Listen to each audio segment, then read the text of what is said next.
L'histoire humaine est marquée par des périodes de lumière et d'espoir, mais aussi par des périodes sombres qui semblent défier toute raison et compassion. Parmi les chapitres les plus noirs de notre passé, il y a celui de l'Holocauste, où des millions d'innocents ont été persécutés, torturés et assassinés sous le régime nazi. Et au-delà des souffrances inimaginables endurées dans les camps de concentration, il y a aussi des récits plus terrifiants, ceux des expérimentations médicales. Ces expériences menées sous couvert de science étaient en réalité des actes de barbarie pure. Ce que je vais vous raconter aujourd'hui est l'une de ces histoires, celle des jumeaux d'Auschwitz, victimes des expérimentations de Joseph Mengele, aussi surnommé l'ange de la mort. Ce récit est inspiré de faits réels, bien que les noms aient été changés pour donner un peu plus de tragédie. C'est une histoire où la douleur ou la souffrance sont omniprésentes, mais aussi où la résilience essaie de survivre dans un monde qui semble avoir oublié toute humanité.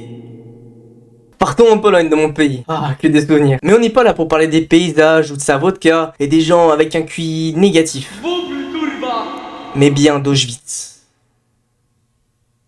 Déjà, avant tout ça, un peu de contexte. Pour les 2-3 incultes de la salle. Oui, on vous voit là. Bande d'incultes sans culture générale. Ah oui, aussi, j'ai plus ma casquette, car on n'est même pas le même jour. Par contre, j'ai fait l'effort de mettre le même t-shirt. Ça, c'est du professionnalisme. Juste pour ça, abonnez-vous franchement, ça coûte rien. Bon, on est entre 1941 et 1945, car on sait pas vraiment quand ces expériences se sont déroulées. Pour les incultes, c'est la guerre, la seconde guerre mondiale précisément. On est à Auschwitz, à une centaine de kilomètres de Cracovie, au sud de la Pologne. À ce moment-là, Auschwitz tourne à plein régime, façon de parler. Pas moins de 150 000 personnes sont tuées chaque mois. Dans ces personnes, on retrouve majoritairement des juifs, des tziganes ou encore des homosexuels et des handicapés. Dans cet enfer, on retrouve Joseph Rudolf Mengele, un chef SS qui se prend pour un médecin. Bref, un vrai sanguinaire, et on le verra plus tard qu'il était sans émotion. Un psychopathe qu'on peut voir dans les films. Bon, maintenant que le contexte est posé, on peut commencer.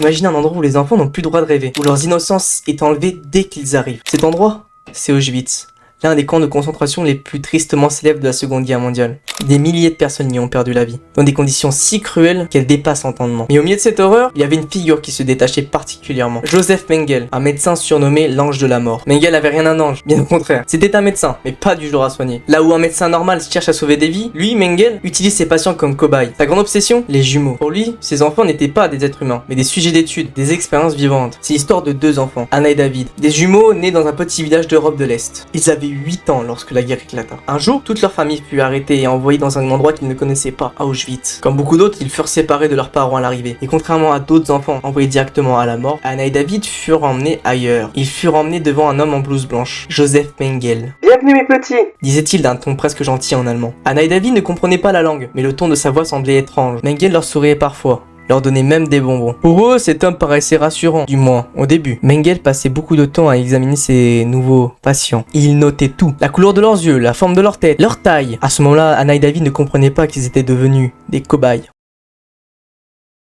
Les premiers tests étaient simples, des prises de sang, des mesures, rien de vraiment douloureux au départ. Mais très vite, les choses ont pris une tournure très sinistre. Un jour, Anna fut emmenée seule dans une salle. On lui demanda d'enlever ses vêtements et elle était terrifiée. Les médecins lui injectèrent un liquide étrange dans les yeux. La douleur était insupportable. Ses yeux, d'autrefois bleus et éclatants, devinrent rouges et enflés. Elle pleurait, mais il n'y avait personne pour la réconforter.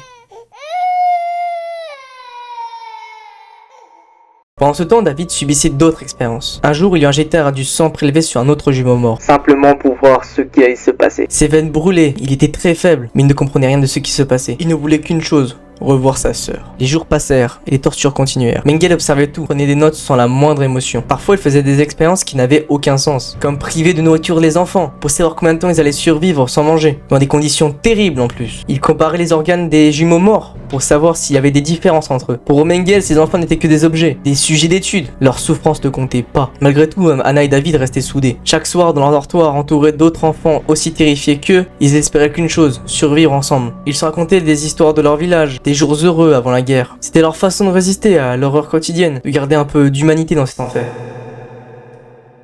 Un matin, tout bascula. Anna fut emmenée dans une pièce séparée de David. Il ne la revit jamais. Elle fut probablement tuée et disséquée pour satisfaire la soif morbide de Mengele pour la science. David, lui, survécut encore quelques temps. Mais sans sa sœur, il perdit toute envie de se battre. Les expériences de Mengele sur les jumeaux étaient l'une des plus cruelles de la Seconde Guerre mondiale. Il ne voyait pas ses enfants comme des individus, mais comme des objets à utiliser, à torturer. Pour lui, la douleur et la souffrance n'étaient que des données à observer. En juillet 1945, Auschwitz fut libéré par l'armée rouge. Les soldats qui entrèrent dans le camp découvrirent une horreur inimaginable. David faisait partie des rares survivants. Amaigri, brisé, il avait tout perdu. Sa sœur, ses parents et son enfance. Tout ce qu'il connaissait avait disparu dans la cruauté et la violence. David raconta son histoire après la guerre, mais les cicatrices physiques et mentales ne disparurent jamais. Quant à Mengele, il échappa à la justice pendant des années. Il vécut caché en Amérique du Sud, notamment au Brésil et en Argentine. Il mourut en 1979, sans jamais avoir été jugé pour ses crimes. Cette histoire n'est qu'un petit morceau des atrocités commises sous le régime nazi. Les expériences des jumeaux d'Auschwitz illustrent à quel point la cruauté peut être poussée aux extrêmes. Malgré cette horreur, ceux qui ont survécu ont trouvé la force de raconter leurs histoires, pour que nous oublions jamais, pour que de telles atrocités ne se reproduisent plus. Cette histoire nous rappelle à quel point l'humanité peut être poussée aux extrêmes quand elle est guidée par la haine. Elle nous rappelle aussi que nous avons un devoir, celui de protéger les plus vulnérables, de ne pas reproduire le passé. Ces enfants, malgré la souffrance indescriptible qu'ils ont endurée, nous montrent que même dans les moments les plus sombres, l'espoir et la mémoire doivent survivre. Et voilà les gars, j'espère que cette vidéo vous a plu. Elle a été super compliquée à réaliser. Lâchez-moi un petit commentaire pour savoir ce que vous en avez pensé, si vous avez regardé jusqu'à la fin. Cette vidéo, franchement, c'est l'une des plus horribles que j'ai pu faire. À côté de l'expérience du singe mi-homme-mi-singe chez Pipitcha, gros. C'est vraiment genre un truc de fou ce qu'ils ont pu faire les nazis dans les années 40. Si vous avez un jour le temps d'aller à Auschwitz, aller en Pologne les gars, faites-le. Vous verrez que c'est un truc de fou. C'est quelque chose d'indestructible, indestructible. On peut rigoler par exemple sur les nazis en parlant du H, tout ce bazar, mais je vous jure que quand vous y allez, vous fermez votre gueule. Vous dites plus rien. Enfin, sur ce, je vous souhaite une bonne journée, bonne continuation, prenez soin de vous et on se retrouve pour la prochaine vidéo la semaine prochaine. Allez les gars, ciao!